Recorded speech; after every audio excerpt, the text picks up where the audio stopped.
Tiff, eu queria que você comentasse, porque o que está se especulando ainda mais um pouco sobre o Banco Central é que o Galípolo foi colocado ali, né, com toda a intenção de que venha assumir o banco, né, depois da saída do Campos Neto. E agora, os jornalistas que são da mídia convencional, eles estão dizendo o seguinte: eu quero ver quando o Galípolo, se o Galípolo vai conseguir baixar os juros, né? Com toda essa pressão em todos os lados, se de fato ele vai conseguir baixar os juros, ou se ele vai sofrer a pressão do mercado também, como qualquer outro presidente do Banco Central. Como é que é isso para você? Você que é amigo do Galípolo também, conhece ele, como é que é essa situação? Eu estou sem contato com o Galípolo, porque ainda mais semana de Copom, eles não falam, né? Mas ele tem uma estratégia. A estratégia dele, acho que é muito tentar trazer, abrir o mercado aí para não ficar dependente, tão dependente da Faria Lima aí na dívida pública, né? Na dívida pública. Mas, por exemplo, quando o Lula fala que vai querer um cara maduro, a imprensa já fala, então não é o Galípolo. E daí tem uns terroristas aí, que, para assustar o mercado, falou: o Lula está pensando ou no Aloysio Mercadante ou no Guido Mantega. Então, daí o mercado assusta e fala: não, o Galípolo ele tem toda a condição.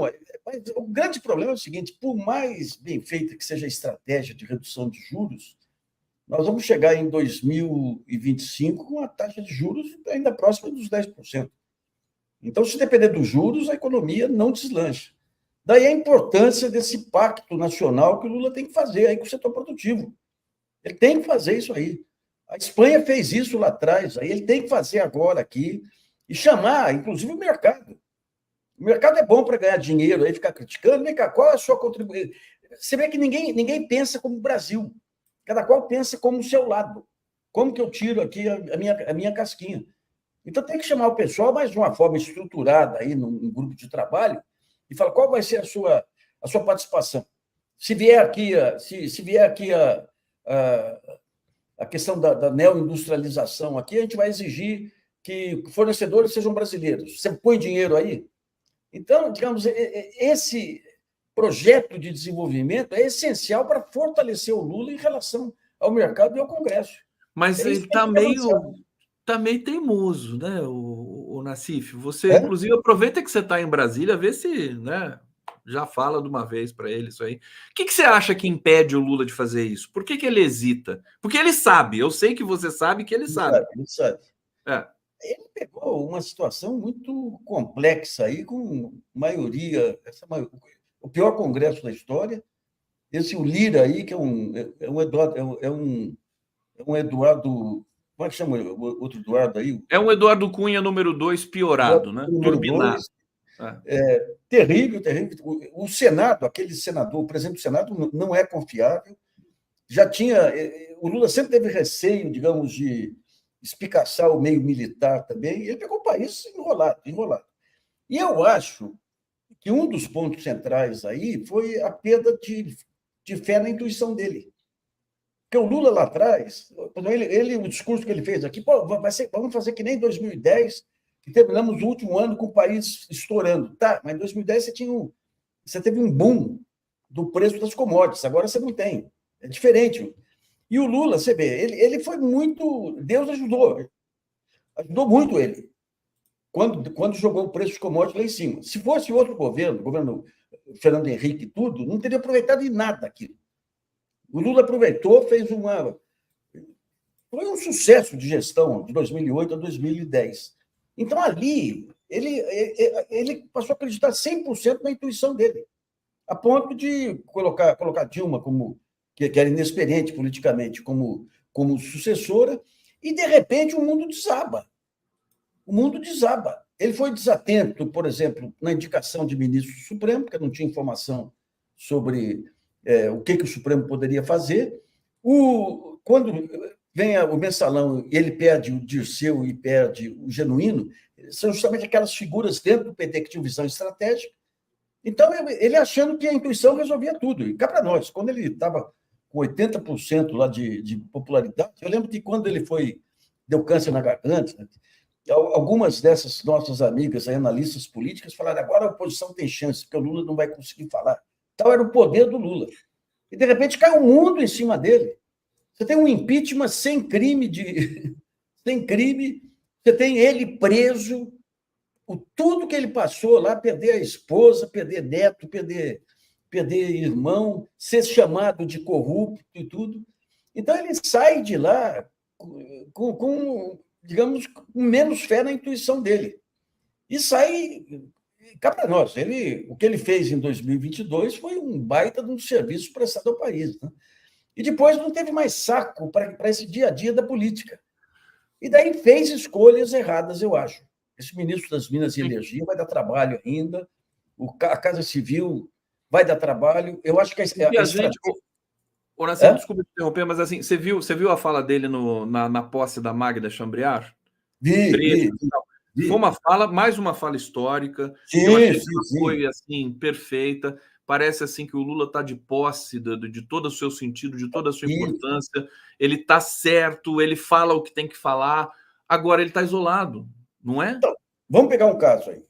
Quando ele fala lá da indústria naval, são fundamentais as empreiteiras. As empreiteiras receberam aquelas multas recordes lá da Lava Jato, está havendo uma renegociação com a AGU e CGU, e ambas estão com medo aí de resolver essa questão e serem atacadas pela mídia. Então, fizeram um acordo aí, meia boca, aí, que não vai permitir essas empreiteiras se recuperarem.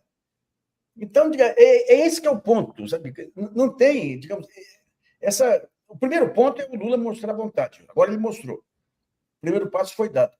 O segundo passo, ele tem que reorganizar o ministério e o modo de governar, ele tem que reorganizar.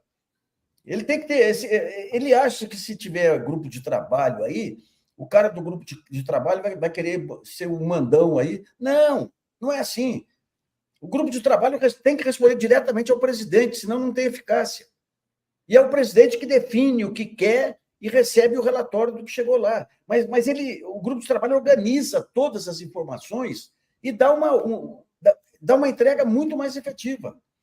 Eu estava conversando com o pessoal.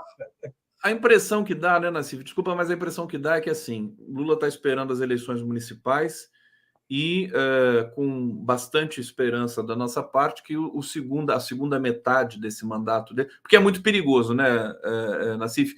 Terceiro mandato na América Latina, por exemplo, nunca deu muito certo, né? Essa coisa do terceiro e quarto mandato é arriscado. Então, se o Lula quiser preservar a biografia dele, aquela coisa, a gente imaginava assim, que o Lula vai fechar a biografia com chave de ouro, coisa maravilhosa. Não parece que está sendo muito assim, porque por causa das dificuldades de um terceiro mandato, politicamente falando.